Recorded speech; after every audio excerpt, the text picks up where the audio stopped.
U srijedu 23. listopada 2019. godine u sklopu projekta Podures, promocija poduzetništva i cjeloživotnog učenja Duge Rese i okolice, održano je još jedno zanimljivo predavanje.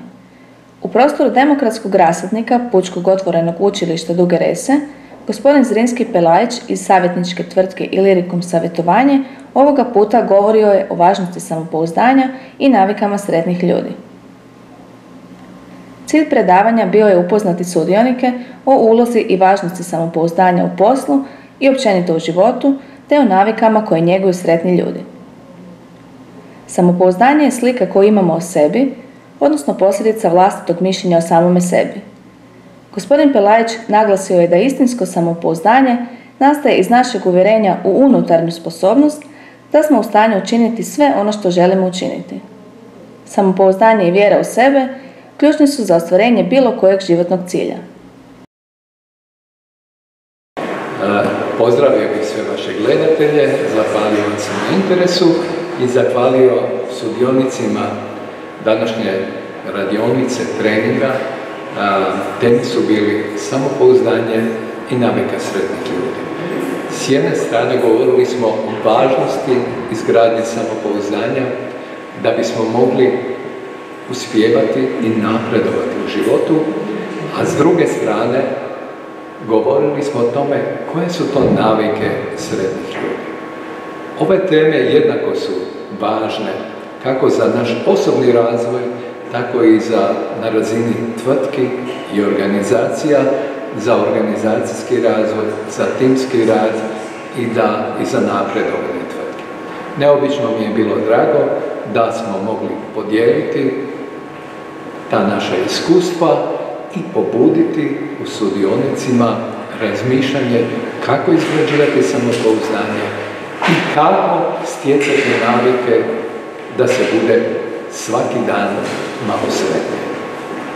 Zahvalio bih vašim gledateljima i nadam se da će i oni promišljati o tome koliko je važno samopouzdanja, koliko su važne zdrave navike koje grade nas kao ljude.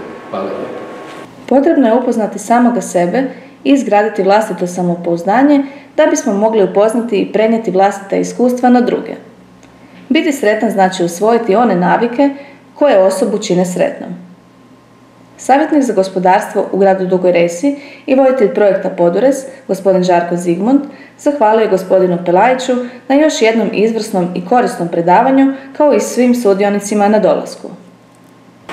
Želim bi se zahvaliti svim današnjim sudionicima, poduzetnicima i ostalima na što su došli i prisustvovali ovako interesantnom i zanimljivom predavanju gospodina Zrinski Pelajića iz tvrtke Ilirikum iz Samobora.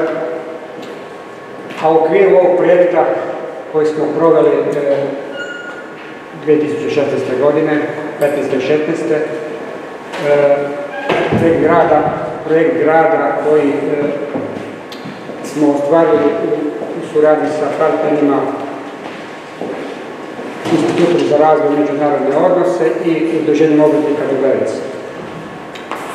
Projekti su financirani od strane Europske unije, Europskog socijalnog fonda 88% i ova predavanje i ostala koja će slijediti u narednim godinama dio su te održivosti i nastavka projektnih aktivnosti toga projekta sa temama koji su od interesa za poduzetnike i obrtnike i ostale sudionike. Nadamo se da je današnja tema bila interesantna i da će ostati u ljudima i da će moći znati primijeniti to u svom životu, poslom i svakom drugom.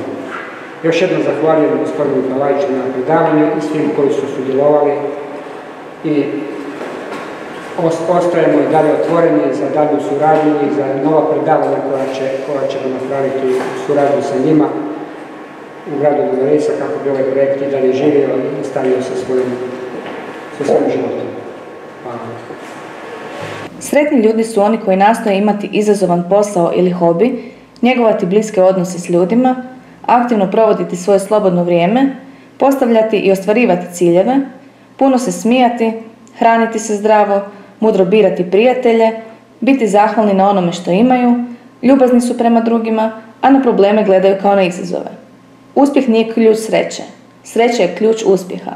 Ako voliš ono što radiš, uvijek ćeš biti uspješan.